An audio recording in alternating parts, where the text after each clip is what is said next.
भर्गो देवस्य धीमहि धियो यो नः प्रचोदयात्। वासुदेवसुतं देवं कंसचाणूरमर्दनं देवकी परमानन्दं कृष्णं वन्दे जगद्गुरुं। वन्दे राधापदाम्भोजं ब्रह्मादिसुरवन्दितं यत्कीर्तिं कीर्तनेनैव पुनाति भुवनत्रयं पुनाति भुवनत्रयम्। सभी भागवत प्रेमियों को राधे राधे। आइए आज पुनः आम्र पलवों की छाँव में बैठकर भागवत रस का पान करते हैं। हमने अभी तक देखा कि सौदास जो राक्षस बन गए थे, उन्हें वे ब्राह्मण को खा गए। उनकी पत्नी के लाख गिड़गिड़ाने के बावजूद वे नहीं माने, तो उनकी पत्नी ने भी श्राप दे दिया था उन्हें कि जब तुम भी पत्नी के साथ रहोगे तो तुम्हारी मृत्यु हो जाएगी। और इस प्रकार कहकर वह उस समय के अनुसार सती हो गई और पति लोक को चली गई। इधर 12 वर्षों के बाद, क्योंकि 12 वर्षों का ही श्राप था, 12 वर्षों के बाद सौदास पुनः राक्षस प्रवृत्ति से मुक्त हुए। तो वे पत्नी के पास गए। उनकी पत्नी को यह याद था, उन्हें भी जानकारी थी उनके श्राप का। जब पत्नी के पास गई तो उनकी पत्नी ने उन्हें सहवास से रोक दिया, क्योंकि वह जानती थी कि उनकी मृत्यु हो जाएगी। तो इस तरह से वशिष्ठ जी ने अपनी योग शक्ति से गर्भाधान कराया उनकी पत्नी का, और आगे उन्हीं के वंश में खटवांक नाम के एक राजा हुए। बड़े प्रतापी राजा थे। वे देवासुर संग्राम में उन्होंने भाग लिया था। एक रोज उन्होंने देवताओं से पूछा कि हमारी उम्र कितनी है। तो हर किसी को इच्छा होती है जानने की कि हमारी उम्र कितनी है। सबको चाहता है कि मेरी आयु लंबी हो, लेकिन जीवन की केवल लंबाई बढ़ने से कोई लाभ नहीं होता है। जीवन की गहराई होनी चाहिए।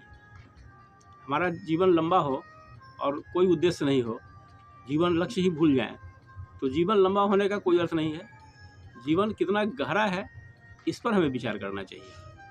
तो जब खटवांग को देवताओं से मालूम हुआ कि मात्र 2 घड़ी उनकी आयु शेष है, तो वे भागे भागे आए और अपना सब कुछ छोड़कर उन्होंने अपना मन परमात्मा में लगा दिया और उनका उद्धार हो गया। सोचिए, 2 घड़ी का क्या मतलब होता है? तो 24 मिनट का 1 घड़ी होता है, ये हम जान लें। तो कहते हैं कि 1 घड़ी आधो घड़ी आधो में पुनियाद। तो 24 मिनट का 1 घड़ी, 2 घड़ी मतलब 48 मिनट। मात्र 48 मिनट उनकी आयु शेष थी। और जब उन्होंने सोच लिया कि हमको भगवत प्राप्ति करनी है, तो उन्होंने सब कुछ छोड़ दिया और उन्हें भगवत प्राप्ति हुई, परमधाम के अधिकारी बने। और हम लोग सोचते क्या है कि हमारा जीवन तो बहुत लंबा है। अपने बच्चों को भी यही सिखाते रहते हैं कि चलो भाई अभी तो खाओ पियो मौज करो, अभी तो जीवन बहुत है। बुढ़ापा में तीर्थ करना, रामायण पढ़ना, गीता पढ़ना, ये सब जवानी का बचपन का चीज़ नहीं है। ठीक उल्टी सोच है। पढ़ना लिखना नौकरी करना गलत बात नहीं है, लेकिन जब जीवन का ध्येय ही हम भूल जाएं तो फिर क्या फ़ायदा हुआ। और बुढ़ापा कब आएगा, कैसे आएगा, नहीं आएगा, क्या गारंटी है। अगले पल क्या होने वाला है ये कोई नहीं जानता है, ईश्वर के अलावा। शास्त्रों में आया है, भागवत में भी आगे चर्चा करेंगे कि दुर्लभो मानुषो देहो देही नाम क्षण भंगुर तत्रापि दुर्लभम मन्ये वैकुंठ प्रिय दर्शनम। वैकुंठ कहते हैं ईश्वर को, परमात्मा को। तो एक तो मनुष्य का शरीर दुर्लभ है, वह भी क्षण भंगुर है। किस क्षण इसका अंत हो जाए कोई नहीं इसको बता सकता है। और हम ये सोचें कि बुढ़ापा में रामायण पढ़ेंगे, गीता पढ़ेंगे, तो ये मूर्खता के अलावा कुछ नहीं है।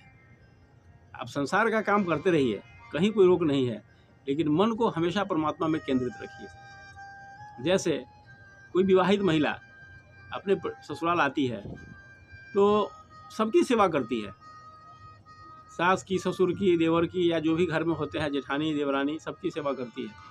लेकिन उसको याद रखना पड़ता है कि हम किसी खास व्यक्ति की पत्नी हैं। हमारे आने का उद्देश्य उनका साथ है, न कि कोई दूसरा काम तो सब करना है।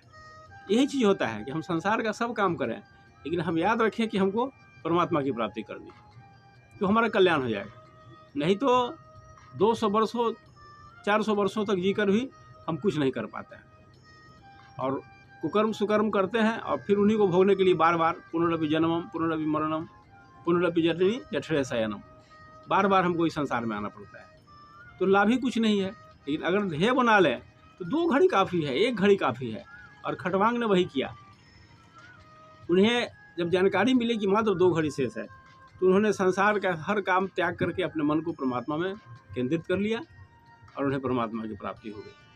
हमें इन कथाओं से यही सीखना चाहिए।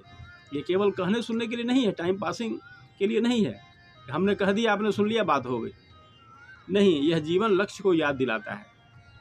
हमको किधर जाना है, किधर जा रहे हैं, इस बात को याद दिलाता है, दिशा निर्देश देता है, गाइडलाइन देता है, जीवन जीने की कला सिखाता है। हमारा जीवन का क्या उद्देश्य है, इसको एहसास कराता रहता है।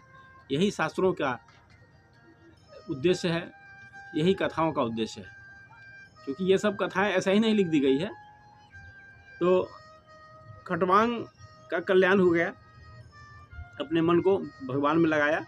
भगवत गीता में भी आया है कि मन मना भव मद भक्तो मद्याजी मांग नमस्कुरु। मन मना भव, मुझ में मन वाला हो, अपना मन मुझ में लगाओ।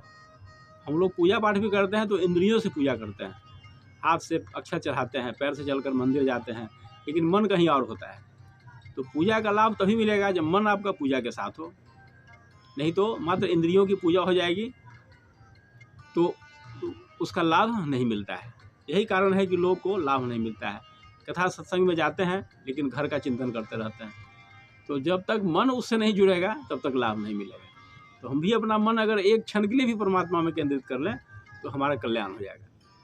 तो इसीलिए कहा गया है कि मन मना भव मद भक्तो, मुझ में मन वाला हो। मयि एव मन आधतस्व मयि बुद्धिम निवेशय। अपने मन को बुद्धि में मुझ में निवेशित करो। भगवान श्री कृष्ण कहते हैं भगवद गीता में, मन को और बुद्धि को मुझ में निवेशित करो। तो ये करेंगे तब कल्याण होगा। ये सब शिक्षा कहाँ मिलेगी, मार्गदर्शन कहाँ मिलेगा? जब भगवान की कथाओं का श्रवण करेंगे नियमित रूप से, नहीं तो कल्याण का दूसरा कोई मार्ग नहीं है। आज इतना ही। ओम शांति शांति शांति सर्वारिष्ट सुशांतिर्भवतु।